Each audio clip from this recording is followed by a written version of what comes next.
Enneagram Type 9s are like a sleeping dragon, a very peaceful but powerful dragon who has numbed themselves, who has told themselves, I need to just separate myself from the group and sleep, not disturb anybody. We have this fire, this power, but we don't want to hurt the town. We don't want to hurt ourselves. We don't want to cause any issues. And so instead of utilizing that power, we numb ourselves. We sleep. I love MBTI and cognitive functions, but when I learned that I was an Enneagram 9, my reality changed. It exposed something about myself that the cognitive functions just didn't tap into. And I want to talk about in this video what that is and how we can leverage that understanding of ourselves from a different personality typing system to get a deeper understanding and also be able to take action that is more aligned with who we want to be in the world and thus create a bigger impact in the ways that fit us. I'm not going to explain the whole Enneagram system within this, but I am going to talk about a couple key characteristics of the Enneagram Type 9 from Riso's Understanding the Enneagram book. These are just a couple keywords, key points, and then I will expand them out from there so that you can get a better understanding of yourself if you are a 9. And we'll talk about this conflict that comes from being an INFP who is leading with introverted feeling, as well as also being an Enneagram 9. So the childhood origin is connected to parental figures. For me, I understand this. My parents went through a divorce when I was 10 years old. And up until that point, I don't know, maybe there were some signs of it from me, but the fixation on repression, on maintaining the peace, on not standing out, really came online from that moment. I, somewhere deep down, I know like consciously, logically, it doesn't really make too much sense, but I did get the impression that I need to be a good boy. I need to be loved. I need to be taken care of. And in order to do that, I need to not create any issues. I need to not stand out. If I just keep my head down, then I will be okay. That I'll find some place that I can fit into. And throughout school, it was like that too. And even when I was at university, when I came to Japan, we were on this internship working at the World Exposition in Japan, in Aichi. And I remember one of the people from a different team said that I'm an honorary member of that team because I worked with them once. And then I could fit into this team too. And I could fit over here. I never caused any problems. I never spoke up. I never shook the box. It was just me. I'm here. I'm a likable guy, mild. And that ties into the basic fear, which is a fear of separation. I didn't want to be outcast. I didn't want to be put in a boat and sent out into the ocean by myself to fend for myself. So I had to find a way to fit in. And in order to fit in, well, my understanding at that time when this whole thing was created, this whole thing was don't cause issues. And the weird thing here is that the basic desire is to have union with others. We like meld and merge into the other people around us. We forget ourselves and we become a symbiote, like a connection to them. And when we do that, we do forget about our habits, our passions, our drives, our goals, and we end up supporting the other person. Again, that all is connected to this not wanting to stand out, not wanting to create any issues or problems. A healthy sense of self would be the saying, I am peaceful. I've very often thought, I'm peaceful. Inside, maybe there's a lot of turmoil going on, but I'm peaceful. I think a lot of other people might see me that way too. I've been called iyashike, which is like calming, relaxing. There's a problem though. The characteristic temptation is to be too accommodating. I often say to myself, even now, well, it's not going to kill me, so it'll be okay. If this other person wants this thing and they've asserted it with enough emotion and passion and force sometimes, then they must want it really badly.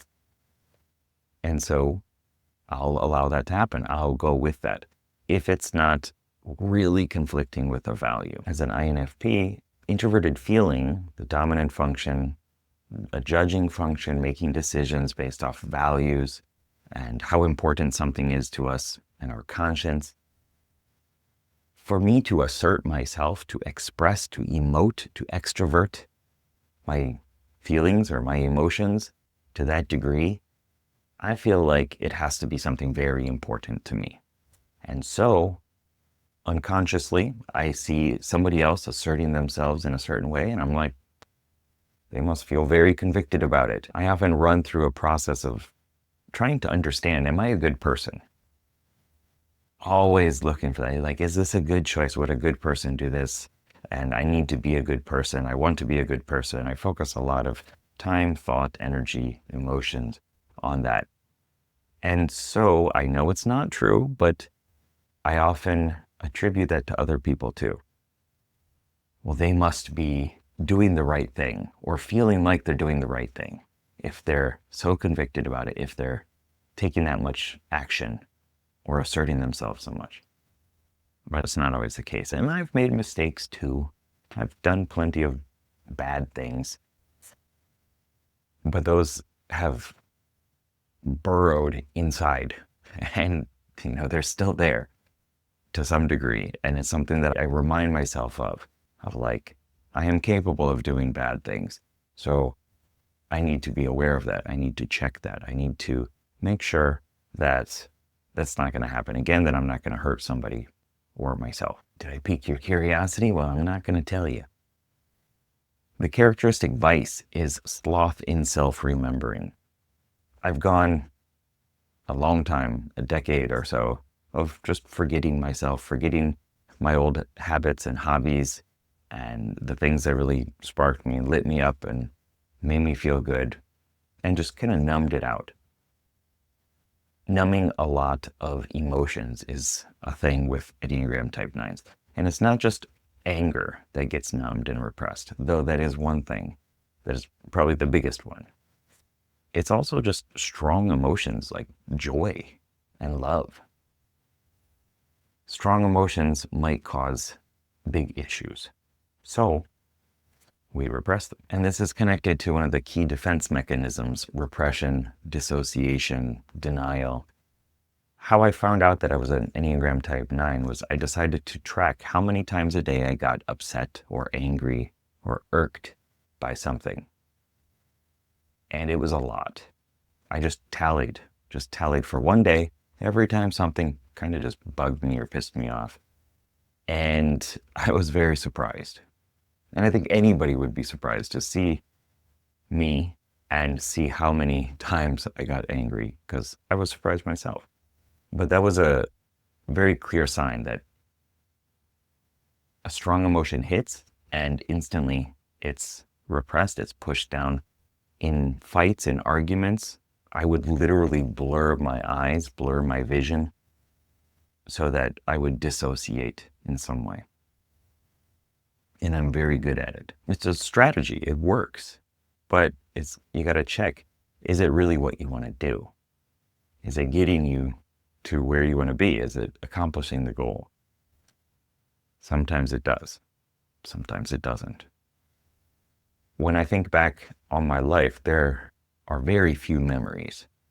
Why? Because I've lived dissociated for most of my life. And it's very difficult to revivify, bring back in sensory richness a memory or an experience if you were not actually present and living in there. But it's also given me the ability to, once I understand and appreciated values, or emotions rather, then I've been able to shape it and choose which state I want to go into. How do I want to feel right now? Okay, I can do that. That was not something that I naturally just was, that I learned to do. I had to have this awareness of Enneagram Type and of myself and practice with emotional calisthenics and getting into a strong state and getting myself out of it, and going into a dark state and getting myself back out. And I wish more people knew how to do that. The characteristic virtue is patience. I would consider myself a very patient person, and I've heard that many times as well. And I've also thought, if you do something and you piss off the very patient person, then you've probably done it way too much. Like, if you've managed to upset me to the degree that I actually do something about it, then you're probably long past due of being scolded, reprimanded. And it doesn't happen very often. But when it does, I've been sitting on that emotion and fanning the fire for a long time, probably. And the hidden complaint here is I am content with the way that things are, although everyone else is always pressuring me to change. This is a bad one, because not changing because you don't want to change is great. Like, if you're really, truly happy with how things are, then good. Keep them that way. But if you're not happy, but you're convincing yourself that you are happy or you're okay with it, you're content with it, then I would think that things should change. Find a way to make things very nice, very good for you, so that you are happy, so that you wake up inspired, feeling good, driven, rather than, yeah, my life's okay. Things are okay. Things are good. That is something that I've fought with a lot in my life. Because I can get by with things just being okay. And that's likely fine. But I've had to really focus on my vision, on my goal, on my future, on the future of the other people that I might impact, of my family, community, Geek psychology, and constantly showing myself that actually just being okay is not okay. Personally, I want to be remarkable. I want to be a person who people say, like, this person changed my life. And I can't do that if I'm living with, things are all right, things are okay. So one of the really weird things here, though, is for INFPs, introverted feeling is about that self-understanding and conviction about your values. But as Enneagram Type 9s, we diffuse that and we repress it. We dissociate. We meld with other people. We focus on not creating issues with other people. So we constantly put ourselves into their shoes and saying, well, if I was this kind of person, this is what I would be wanting. Would be my intention. This is what I wouldn't want. And then we act from that. Instead of introverted feeling, instead of what is true to us and aligned with us, we're putting ourselves into what is true and aligned with the other person. And it's not an extroverted feeling way of proactively helping other people, supporting and getting to understand what the other person wants and needs through that conversation and interaction, and expressing our own struggles and stories to get theirs to come out too, and then we share and gossip and things like that. It's not there. It's, I'm going to understand myself and then immediately put myself into somebody else's position. One analogy that I used when this came up in the Evolve community was, like, Enneagram Type 9s are like a sleeping dragon, a very peaceful but powerful dragon who has numbed themselves, who has told themselves, I need to just separate myself from the group and sleep, not disturb anybody. We have this fire, this power, but we don't want to hurt the town. We don't want to hurt ourselves. We don't want to cause any issues. And so instead of utilizing that power, we numb ourselves, we sleep. And the town could benefit a lot from our support, from our power, from our strength. from having a dragon on their side. And we could benefit from them too. But in fear of causing problems, creating issues, hurting people, making a mistake, we just stop. The world needs your fire, your power, your strength.